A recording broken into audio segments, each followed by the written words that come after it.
Bonjour tout le monde, Antoine Joubert ici pour le Guide de l'auto. Je suis en présence de ce qui deviendra le futur BMW X3, commercialisé chez nous comme modèle 2026, mais qui techniquement devrait arriver en cours d'année 2025. 100% électrique, nouvelle philosophie de design, vous le voyez sur la partie avant. La grille de calandre typiquement BMW qui est authentiquement une grille fermée à l'intérieur desquelles vous allez retrouver beaucoup de capteurs, de senseurs. C'est très bien intégré. C'est une évolution par rapport à ce qu'on voit en ce moment sur le BMW iX. Et les gens de chez BMW ont pris la critique très au sérieux. Plusieurs n'ont pas aimé le design du BMW iX, alors on s'est ravisé ici et on a complètement remodelé la partie avant pour la rendre plus séduisante. Donc, des phares à l'intérieur desquels vous allez retrouver une signature visuelle typique BMW, calandre typique BMW également, avec des faisceaux lumineux qui ceinturent la calandre et qui vont être modifiés au niveau de l'intensité lorsque vous approchez du véhicule pour vous indiquer notamment que le véhicule peut se déverrouiller. Il y aura de la programmation, il y a des couleurs qu'on peut changer là-dedans. Bref, il y a énormément de technologie. Et au niveau de la ligne générale, c'est très fluide. C'est une évolution par rapport à ce qu'on connaît actuellement du côté de chez BMW, mais avec beaucoup plus d'aérodynamisme, avec une ligne qui est plus élancé, tout aluminium, évidemment, parce qu'on veut surtout alléger le véhicule par rapport à celui qu'on connaît présentement.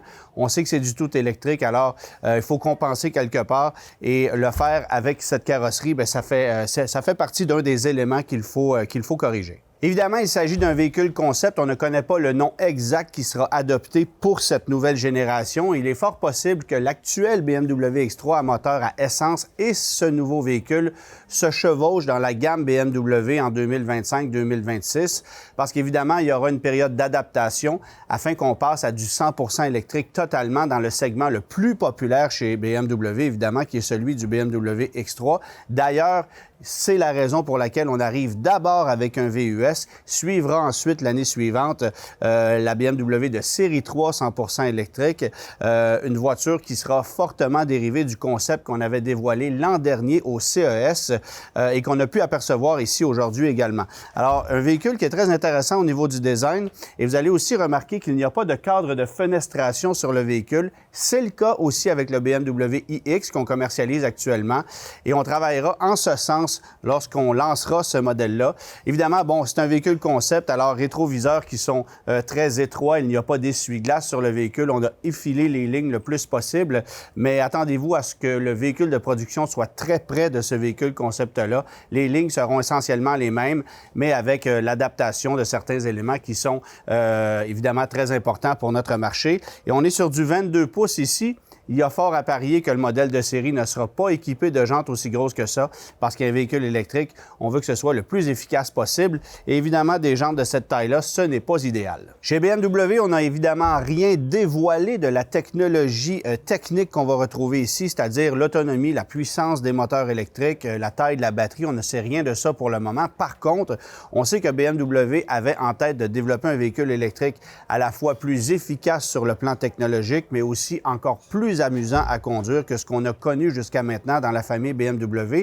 Et on propose déjà chez BMW des véhicules électriques qui se démarquent par leur agrément de conduite. C'est un défi colossal de réussir à faire en sorte qu'un véhicule électrique soit dynamique et soit engageant à conduire. Et ça passe par une réduction de poids. Évidemment, c'est l'élément qu'il faut travailler le plus chez BMW. Et on nous promet ici un changement radical par rapport aux véhicules électriques qu'on a déjà commercialisés. On perd 30% de poids uniquement avec tout le filage et les accessoires électriques qui vont se retrouver à bord du véhicule parce qu'on a développé des systèmes informatiques qui sont plus poussés sur le plan technologique. On dit que ça sera une conduite qui sera encore plus engageante et il faut s'attendre à avoir une direction qui ne sera pas directement connectée avec les roues. Tout se fera de façon électronique. Alors, bien sûr, la gestion de la puissance mécanique, de la direction, du freinage et tout ce qui concerne termes de système d'assistance à la conduite, ce sera géré électroniquement avec des systèmes qu'on promet plus efficaces. Et on dit que le véhicule sera encore plus engageant à conduire de par le fait qu'on aura réussi à réduire le poids du véhicule. Vous aurez aussi remarqué que la caisse est plus basse, les voies sont plus larges, forcément avec un poids qui se trouve davantage au niveau du sol, on aura une tenue de route, une stabilité qui sera encore plus intéressante que ce qu'on connaît actuellement chez d'autres produits de la famille BMW. Très hâte de conduire ce véhicule-là.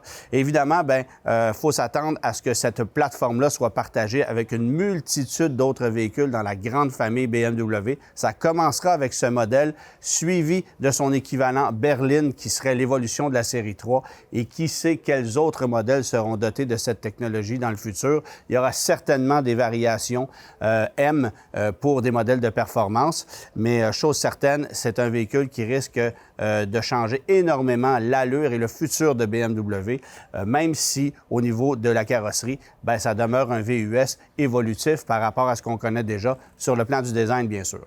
Vous le constatez, l'habitacle de ce nouveau BMW qu'on appelle le Neue Klasse X, c'est un habitacle très lumineux, très moderne aussi au niveau de la présentation. Il n'y a aucun cuir à bord et ça fera partie de la stratégie de BMW d'utiliser des matériaux 100% recyclés. D'ailleurs, la totalité de ce véhicule-là est conçue à partir de matériaux recyclés et ça sera une façon de faire chez BMW pour tous les véhicules électriques du futur. Alors, très intéressant. Au niveau de la présentation, évidemment, ça sort de l'ordinaire parce qu'il y a plusieurs types de matériaux, du suède, de l'alcantara, du tissu traditionnel, des plastiques, évidemment du simili-cuir. Et tout ça, c'est accompagné d'un éclairage d'ambiance qu'on peut personnaliser comme bon nous semble. Il y a énormément de possibilités au niveau de l'aménagement, mais un point que je retiens particulièrement, c'est la luminosité de cet habitacle-là. Bon, évidemment, on a un toit panoramique de verre qui n'est pas ouvrant, mais qui est très imposant. Alors ça apporte beaucoup de lumière. Et le fait qu'on ait un habitacle très clair, ça aussi, c'est très intéressant. Reste à voir si on commercialisera un habitacle de ce genre-là chez nous en Amérique du Nord, considérant nos conditions climatiques. C'est peut-être pas l'idéal, mais à tout le moins, c'est assez tape à l'œil, c'est assez réussi sur le plan technique. Maintenant, sur le plan ergonomique, il faut aussi comprendre que la technologie iDrive de BMW, qu'on exploite et qu'on développe et qu'on améliore depuis plus de 20 ans, désormais, c'est un système qui a été modernisé. Il n'y a plus de molette centrale au niveau de la console. Ça se trouve à même le volant, ici, et vous allez contrôler l'essentiel des commandes directement via le volant.